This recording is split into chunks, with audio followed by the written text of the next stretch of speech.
तो दोस्तों कैसे हो आप लोग। दोस्तों आज हम एक और नया टॉपिक आपके सामने लेकर आया हूं। कक्षा 12 फिजिक्स का एक मोस्ट इंपॉर्टेंट क्वेश्चन। दोस्तों क्वेश्चन है हाइगेंस के द्वितीयक तरंगिकाओं द्वारा परावर्तन की व्याख्या। दोस्तों एक क्वेश्चन बोर्ड 2025 के लिए बहुत ही महत्वपूर्ण है। एक बोर्ड के एग्जाम में 5 नंबर में पूछा जा सकता है। तो दोस्तों चलिए इस क्वेश्चन को सॉल्व करते हैं। क्वेश्चन सॉल्व करने से पहले एक और बात मैं आपसे कहना चाहता हूं। अगर आप चैनल पे नए हैं तो मेरे YouTube चैनल केडीएस सोनभद्र को आप लाइक और सब्सक्राइब जरूर कर लीजिए, जिससे कि कोई भी वीडियो मैं अगर अपलोड करूं तो आप तक सबसे पहले पहुंचे। तो दोस्तों आइए क्वेश्चन सॉल्व करते हैं। देखिए हाइगेंस के द्वितीयक तरंगिकाओं द्वारा परावर्तन की व्याख्या बहुत ही आसान है दोस्तों, बहुत कम समय में इसको हम लोग समझ जाएंगे। बस आप वीडियो के लास्ट तक बने रहिएगा। देखो यहां पे मैंने क्या किया, एक जेड जेड डैश मतलब समतल क्या खींचा हूं, एक जेड जेड डैश जो है एक परावर्तक पृष्ठ है। ठीक है दोस्तों, देखो इसका स्ट्रक्चर मैं छोटा सा यहां बना दे रहा हूं। जेड जेड डैश एक क्या है, परावर्तक पृष्ठ है।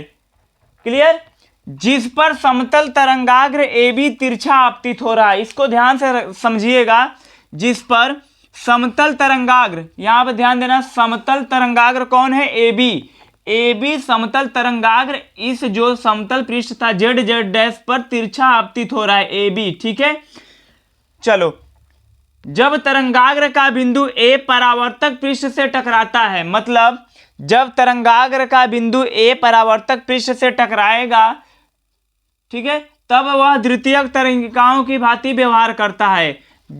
तरंगाग्र का ए सिरा जब इस पे समतल पृष्ठ से टकराएगा तो किसके भांति व्यवहार करेगा, द्वितीयक तरंगिकाओं की भांति व्यवहार करेगा। मान लो ये समतल तरंगाग्र है ए बी, क्या है, ए बी। देखो ये समतल पृष्ठ हो गया, एक परावर्तक पृष्ठ या समतल पृष्ठ कह सकते हैं, परावर्तक पृष्ठ। इस पे तरंगाग्र आ रहा है, ए बी तरंगाग्र तिरछा आ रहा है, ऐसे आएगा। जब इस पे टकराएगा, मतलब ए सिरा जब इस पे टकराएगा तो द्वितीयक तरंगिकाओं की भांति व्यवहार करता है। इसे आप तैयार करिएगा, यही थ्योरी है, यही आप डेरिवेशन से पहले इसी को लिखना है ना, आप स्क्रीनशॉट भी कर सकते हैं समझाने के बाद। तो दोस्तों तब वह द्वितीयक तरंगिकाओं की तरह व्यवहार करता है जब तरंगाग्र का बिंदु बी, मतलब तरंगाग्र का बिंदु बी परावर्तक पृष्ठ के ए डैश, मतलब यहाँ पे ए है और यहाँ पे क्या है, ए डैश, परावर्तक पृष्ठ के ए डैश पे, मतलब ये वाला पार्ट जब यहाँ पर जाएगा, बी ए डैश पर जाता है। ठीक है, जब तरंगाग्र का बी परावर्तक पृष्ठ के ए डैश पर टकराता है तो उतने समय में द्वितीयक तरंगिकाएं ए से बी डैश तक पहुंच जाती हैं। मतलब दोस्तों ध्यान देना, जितने समय में ए बी ए पर आएगा, मतलब बी ए डैश पर आएगा, उतने समय में ए बी डैश पे पहुंच जाएगा। समझ में आया, मतलब ये दोनों का जो टाइम है आपस में क्या हो रहा है, बराबर हो रहा है। जितने समय में तरंगाग्र का बी सिरा, ध्यान देना, बी सिरा ए डैश पर पहुंच जाता है, उतने समय में ए बी डैश पर पहुंच जाएगा। ठीक है, द्वितीयक तरंगिकाएं ए से बी डैश तक पहुंच जाती हैं। इस स्थिति में यदि ए बी समतल तरंगाग्र है, ए बी क्या था, समतल तरंगाग्र था, तो ए डैश बी डैश, मतलब दोस्तों ध्यान देना, ए डैश बी डैश जो होगा वो कैसा तरंगाग्र होगा, परावर्तित तरंगाग्र होगा। ठीक है दोस्तों, परावर्तित तरंगाग्र होगा ए डैश बी डैश। ठीक, चलो अब इसके डेरिवेशन को हम लोग करते हैं। यहां पे कॉन्सेप्ट समझ में आया, इस चित्र को आप तैयार करेंगे, चित्र के बाद ये थ्योरी तैयार करेंगे, और जो मैं इसके बाद आपको प्रूव करने जा रहा हूं इसे आप तैयार कर लेंगे, और ये डेरिवेशन आपका 5 नंबर का क्लियर हो जाएगा।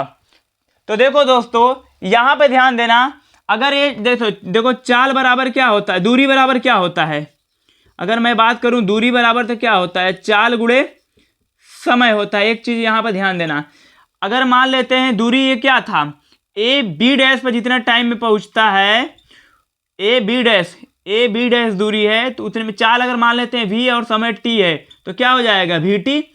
ए बी डैश बराबर वी टी है, तो बताओ बी ए डैश बराबर भी क्या होगा, बी ए डैश बराबर भी क्या होगा, वी टी ही होगा, क्योंकि दोनों समान है। इसे आप दिमाग में रखे रहिएगा।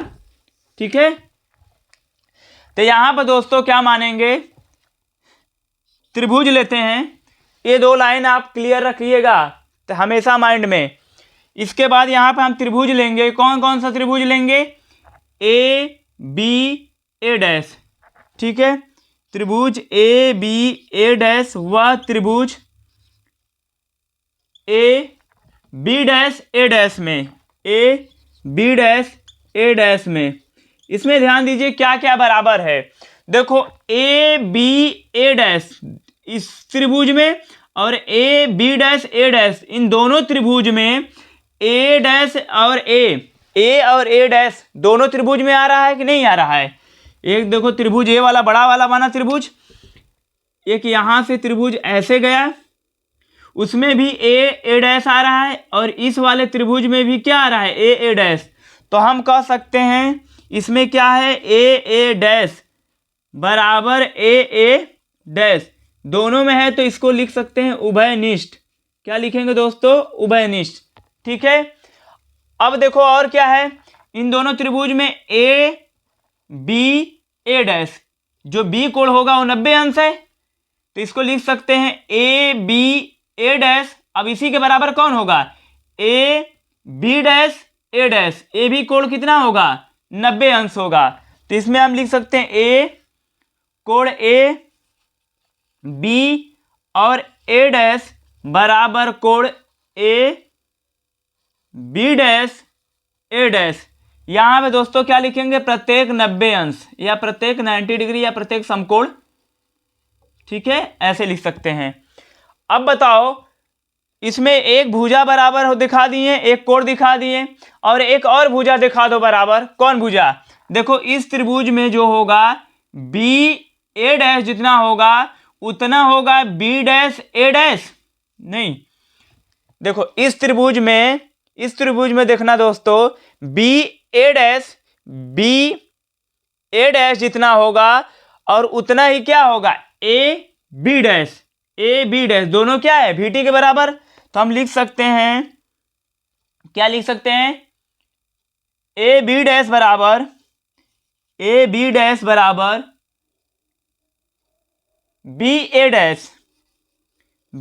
ए डैश बराबर क्या लिखेंगे दोस्तों, VT, मतलब दोनों क्या है, बराबर है, ठीक। तो यहां से अब देखो, यहां से हमने क्या देखा कि त्रिभुज सर्वांगसम हो जा रहा है। देखो इसमें दो भुजाएं और एक कोण बराबर दिखा दिया, तो हम लिख सकते हैं कि त्रिभुज ए बी ए डैश व त्रिभुज A B dash A dash क्या है, सर्वांगसम है। तो यहां पे दोस्तों लिखेंगे, यहां पे हम क्या लिखेंगे, त्रिभुज ए बी ए डैश सर्वांगसम त्रिभुज A B dash A dash. क्यों सर्वांगसम है, देखो दो भुजा और एक कोण बराबर हो गया, साइड एंगल साइड से, अगर दिखाना चाहते हैं तो साइड एंगल साइड से, ठीक है, भुजा कोण भुजा से ऐसे ये बराबर हो रहे हैं, ठीक।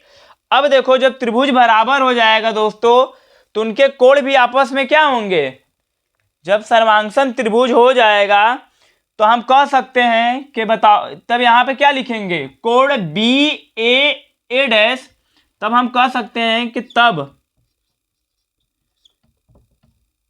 कोण बी ए